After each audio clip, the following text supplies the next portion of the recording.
ನಮಸ್ಕಾರ. ಇವತ್ತು ಹಸಿ ಅರಿಶಿಣವನ್ನು ಬಳಸಿ ಒಂದು ಗೊಜ್ಜನ್ನು ಮಾಡೋಣ ಬನ್ನಿ. ಎಲ್ಲ ತರಕಾರಿ ಅಂಗಡಿಗಳಲ್ಲಿ ಸಾಧಾರಣವಾಗಿ ನಮಗೆ ಹಸಿ ಅರಿಶಿಣ ಸಿಗುತ್ತೆ. ಇದಕ್ಕೆ ಬೇಕಾಗಿರೋದು, ಇದನ್ನು ನಾವು ಚೆನ್ನಾಗಿ ಸಿಪ್ಪೆಯನ್ನು ತೆಗೆದು ಸಣ್ಣಗೆ ಹೆಚ್ಕೊಂಡ್ರೆ ಒಂದು ಅರ್ಧ ಬಟ್ಲಷ್ಟು ಆಗುತ್ತೆ. ಇಲ್ಲ ಒಂದು ಅರ್ಧ ಕಪ್ಪಷ್ಟು ಕಾಯಿ ತುರಿಯನ್ನು ತೊಗೊಂಡಿದ್ದೀನಿ. ಖಾರಕ್ಕೆ ಒಣಮೆಣಸು, ಬ್ಯಾಡಗಿ ಮೆಣಸು ಹಾಗೂ ಗುಂಟೂರು ಮೆಣಸು ಎರಡನ್ನೂ ತೊಗೊಂಡಿದ್ದೀನಿ. ಒಗ್ಗರಣೆಗೆ ಎಣ್ಣೆ, ಉದ್ದಿನಬೇಳೆ, ಹಾಗೆ ಕರಿಬೇವಿನ ಸೊಪ್ಪು, ಸ್ವಲ್ಪ ಮೆಂತೆಕಾಳು, ಸಾಸಿವೆ. ಮೆಂತೆಕಾಳನ್ನು ನಾನು ಒಗ್ಗರಣೆಗೆ ಹಾಕೋದಿಲ್ಲ, ಮೆಣಸಿನ್ಕಾಯಿ ಜೊತೆ ಹುರ್ಕೊಳ್ತೀನಿ. ಬೆಲ್ಲ, ಹುಣಸೆಹಣ್ಣು. ಬೆಲ್ಲ ಮತ್ತು ಹುಣಸೆಹಣ್ಣು ಹೆಚ್ಚಿಗೆ ಒಂದೇ ಪ್ರಮಾಣ ಇರಬೇಕು. ರುಚಿಗೆ ತಕ್ಕಷ್ಟು ಉಪ್ಪು. ಇವಿಷ್ಟನ್ನು ಬಳಸಿ ಒಂದು ರುಚಿಕರವಾದ, ಆರೋಗ್ಯಕರವಾದ ಅರಿಶಿಣದ ಗೊಜ್ಜನ್ನು ಮಾಡೋಣ ಬನ್ನಿ. ಈ ಹಸಿ ಅರಿಶಿಣದ ಸಿಪ್ಪೆಯನ್ನು ನಾವು ತಕ್ಕೋಬೇಕು. ಈ ರೀತಿಯಲ್ಲಿ ತಕ್ಕೊಂಬಿಡೋಣ. ಇದನ್ನು ಪೂರ್ತಿಯಾಗಿ ತಗೊಳ್ಳೋಣ.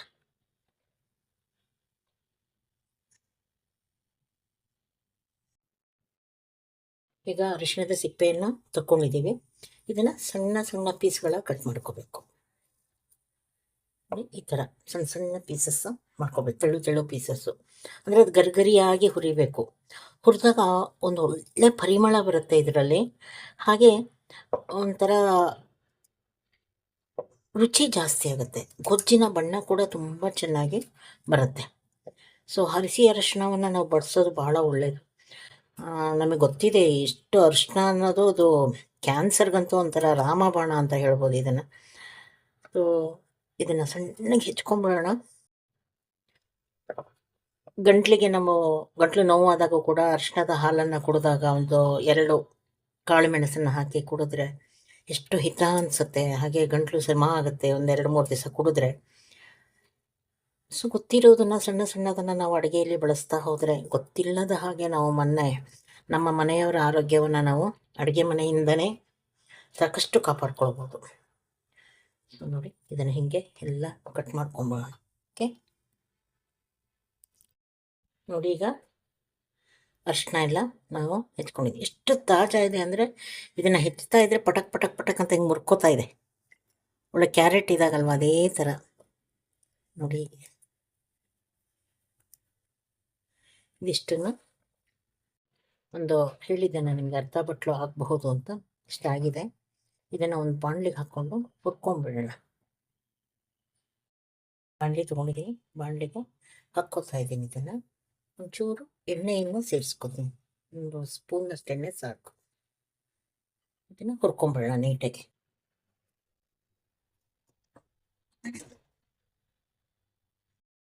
ಇದನ್ನು ಕೊಂಬಿಡೋಣ.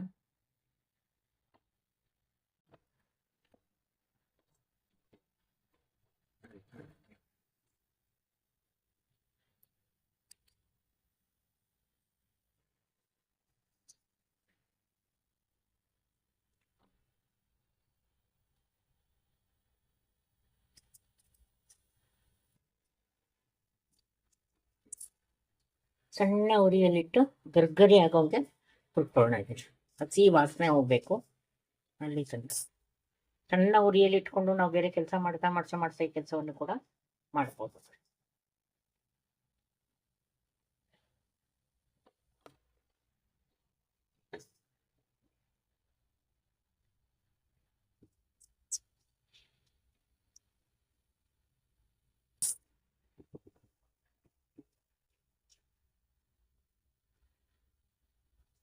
ಘಮ ಘಮ ಘಮ ಘಮ ಪರಿಮಳ. ಪ್ರಕೃತಿಯಲ್ಲಿ ಅದೇ ಮಣ್ಣು, ಅದೇ ನೀರು, ಅದೇ ಗೊಬ್ಬರ, ಆದರೆ ನಮಗೆ ಕೈಗೆ ಸಿಗುವಾಗ ಮಾತ್ರ ಎಷ್ಟು ಬಣ್ಣ, ಎಷ್ಟು ಪರಿಮಳದ ರೀತಿಯಲ್ಲಿ ಸಿಗುತ್ತೆ ಅಂದರೆ ಭಗವಂತ ಇದ್ದಾನೆ ಅನ್ನೋದಕ್ಕೆ ಅದೇ ಸಾಕ್ಷಿ. ಎಷ್ಟು ಮಟ್ಟಿಗೆ ಅದನ್ನು ಹುರಿದಾಗಿದೆ ತಕ್ಕೊಂಬರ್ದು.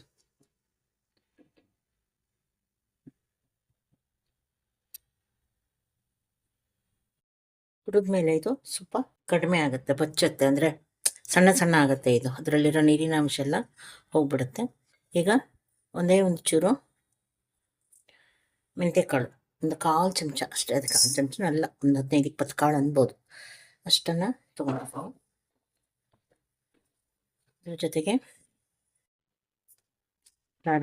ಒಣಮೆಣಸು ನೋಡಿ, ಅರಿಶಿಣದ ಅಂಶ ಹೆಂಗೆ ಚಮಚಕ್ಕೂ ಕೂಡ ಹುರಿದಾಗ ಅಂಟ್ಕೊಂಡಿದೆ.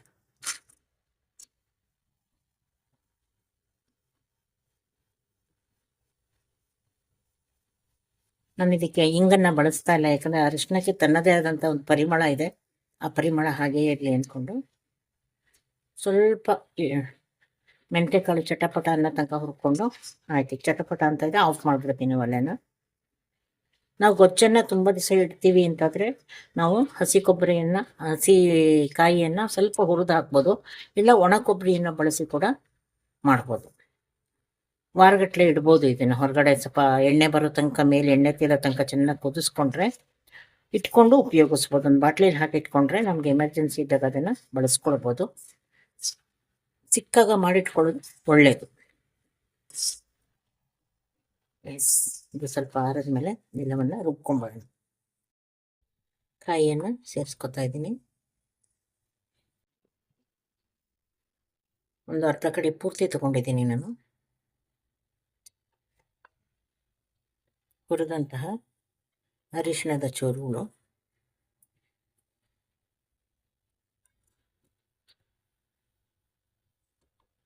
ನಾವು ಇಟ್ಕೊಂಡಂತಹ ಒಣಮೆಣಸು,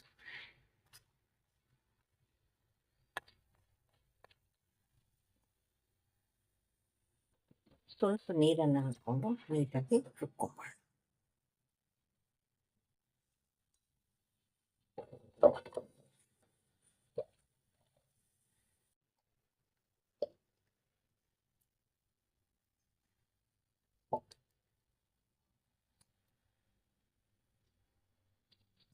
ಇದನ್ನು ರುಬ್ಕೊಂಡ್ಬಿಡ್ತೀನಿ.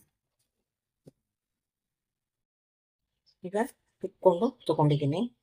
ಇದಕ್ಕೆ ನಾನು ಹುಣಸೆಹಣ್ಣನ್ನು ಸೇರಿಸಿದ್ದು ರೆಕಾರ್ಡ್ ಆಗಿಲ್ಲ. ಹುಣಸೆಹಣ್ಣನ್ನು ಕೂಡ ಹಾಕ್ಕೊಂಡಿದ್ದೀನಿ ಇದರೊಳಗಡೆ. ಹುಣಸೆಹಣ್ಣು, ಒಣಮೆಣಸು, ಮೆಂತೆ, ತೆಂಗಿನ ತುರಿ ಹಾಗೂ ಹುರಿದಂತಹ ಅರಿಶಿಣದ ಚೂರುಗಳನ್ನು ಹಾಕ್ಕೊಂಡಿದ್ದೀನಿ. ಈಗ ಒಲೆ ಮೇಲೆ ಬಾಣಲಿಯನ್ನು ಇಟ್ಕೊಂಡು ಅದಕ್ಕೆ ಒಗ್ಗರಣೆಯನ್ನು ಹಾಕೊಳ್ಳೋಣ. ಇದು ಸಣ್ಣ ಚಮಚ ಆಗಿರೋದ್ರಿಂದ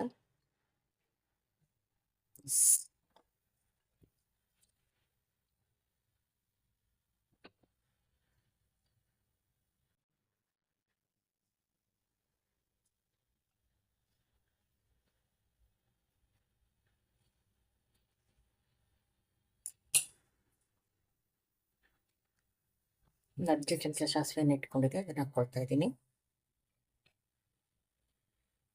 ಚೆನ್ನಾಗಿ ಬಾಡಿಸೋದು ಅಂತ ಹೇಳ್ತಾರೆ. ಎಣ್ಣೆಯಲ್ಲಿ ಇದನ್ನು ಬಾಡಿಸ್ತಾ ಹೋಗಬೇಕು. ಬಾಡಿಸ್ತಾ ಹೋದಾಗ ಮೇಲೆ ಎಣ್ಣೆ ಬಿಟ್ಕೊಳುತ್ತೆ. ಅಲ್ಲಿವರೆಗೂ ನಾವು ಅದನ್ನು ಕೊಡಬೇಕು.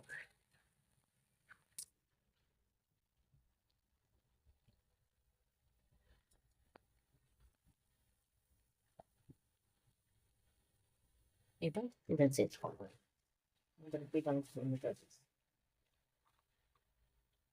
ಇಲ್ಲಿ ಒಣಮೆಣಸು ಬೇಕಾದರೆ ಹಾಕ್ಕೊಳ್ಬೋದು. ನಾನು ರುಬ್ಲಿಕ್ಕೆ ಹಾಕಿರೋದ್ರಿಂದ ಇಲ್ಲಿ ಒಣಮೆಣಸನ್ನು ಸೇರಿಸಿಲ್ಲ.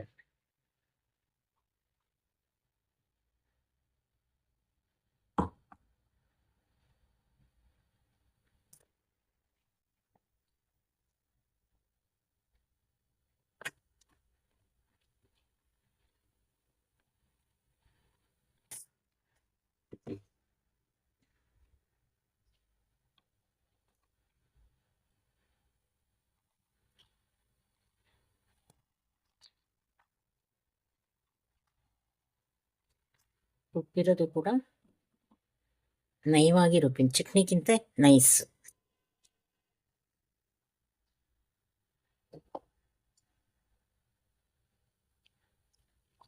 ಮಿಕ್ಸಿ ಬೌಲಿಗೆ ಸ್ವಲ್ಪ ನೀರನ್ನು ಹಾಕ್ಕೊಂಡು ಅದನ್ನು ಕೂಡ ಸೇರಿಸ್ಕೊಂಬೋಣ.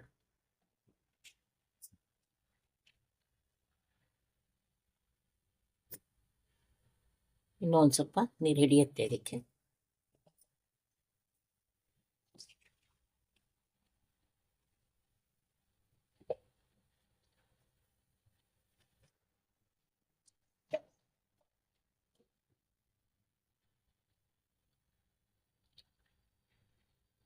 ಕುದ್ದು ಮಂದ ಆಗಬೇಕು, ಹಾಗಾಗಿ ನಾನು ಸ್ವಲ್ಪ ಜಾಸ್ತಿ ನೀರನ್ನೇ ಹಾಕ್ಕೊಂಡಿದ್ದೀನಿ. ಅವಾಗ ಜಾಸ್ತಿ ಸಹ ತಡೆಯುತ್ತೆ. ಸ್ವಲ್ಪ ನೀರು ಹಾಕಿ ಸ್ವಲ್ಪ ಕುದಿಸ್ಬಿಟ್ರೆ ಬೇಗ ಹೋಗುತ್ತೆ ಅದು. ಸೊ ಬೆಲ್ಲ ಹಾಕ್ಕೊಂಡೆ, ಉಪ್ಪನ್ನು ಕೂಡ ಹಾಕ್ಕೊಂಡಿದ್ದೀನಿ. ಇದನ್ನು ಒಂದು ಸಣ್ಣ ಉರಿಯಲ್ಲಿ ಕುದಿಸ್ತಾ ಹೋಗೋಣ.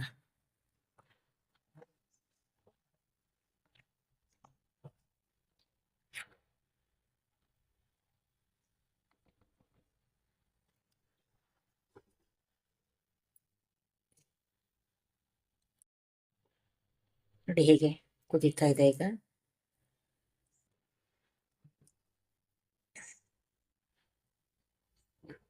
ಇನ್ನು ಸ್ವಲ್ಪ ಬತ್ತಲಿದು. ಎಷ್ಟು ಬ್ಯೂಟಿಫುಲ್ ಕಲರ್ ಅಲ್ವಾ. ಕಲರ್ ನೋಡಿದ್ರೇ ಖುಷಿ ಆಗುತ್ತೆ, ಇದ್ರ ಪರಿಮಳ ನೋಡಿದ್ರೆ ಒಂದು ರೀತಿ ಘಮ್ ಅನ್ನತ್ತೆ. ಪ್ರಕೃತಿಯನ್ನ ಆಸ್ವಾದನೆ ಮಾಡಬೇಕು. ರುಚಿ ಇರ್ಬೋದು, ಬಣ್ಣ ಇರ್ಬೋದು, ನಮ್ಮ ಜ್ಞಾನೇಂದ್ರಿಯಗಳಿಗೂ ಕೂಡ ಪಂಚೇಂದ್ರಿಯಗಳಿಗೂ ಕೂಡ ಬಹಳ ಒಳ್ಳೆಯದದು. ಒಳ್ಳೆಯ ವಾಸನೆ, ಒಳ್ಳೆಯ ನೋಟ, ಒಳ್ಳೆಯ ಸ್ಪರ್ಶ, ಒಳ್ಳೆಯ ರುಚಿ, ಎಲ್ಲದಕ್ಕೂ ಅವಕಾಶಗಳು ಸಿಕ್ಕಾಗ ನಾವು ಅದನ್ನು ಬಳಸ್ಕೊಳ್ಬೇಕು. ಮನಸ್ಸಿಗೆ ಹಿತ ಬೇಕು, ನಾಲಿಗೆ ರುಚಿಯಾಗಬೇಕು ಅಲ್ವಾ. ದೇಹಕ್ಕೆ ಒಳ್ಳೇದಾಗಬೇಕು ನಾವು ತಗೊಳ್ಳೋದನ್ನ. ಏನೇ ತಗೊಳ್ಳಿ ಅದು ನಮ್ಮ ಮನಸ್ಸಿಗೆ ದೇಹಕ್ಕೆ ಒಳ್ಳೇದಾಗಿದೆ ಮಾತ್ರ ಅದನ್ನು ನಾವು ಸ್ವೀಕಾರ ಮಾಡ್ಕೋಬೇಕು. Let it boil. ನೋಡಿ ಇಷ್ಟು ಕುದಿದೆ ಈಗ, ಇಷ್ಟು ಮಂದ ಆಗಿದೆ. ಇದು ಪಟ್ ಪಟ್ ಪಟ್ ಪಟ್ ಅಂತ ಸಿಡಿಯುತ್ತೆ.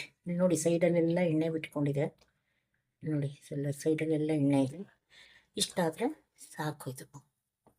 ಇದು ಕಾಣಿಸ್ತಾ ಇದೆ ನೋಡಿ, ಒಳ್ಳೆ ಶೈನಿಂಗ್ ಬರ್ತಾ ಇದೆ. ಇದನ್ನ ಬೇಕು ಅಂದ್ರೆ ಅವತ್ತೆ ಖಾಲಿ ಮಾಡಿದ್ವಿ, ಇಲ್ಲ ಉಳಿದ್ರೆ ನಾವು ಬಾಟ್ಲಿ ತುಂಬಿಟ್ಕೊಂಡ್ರೆ ಬೇಕಾದ ದಿವಸ ಉಪಯೋಗಿಸ್ಕೋಬೋದು.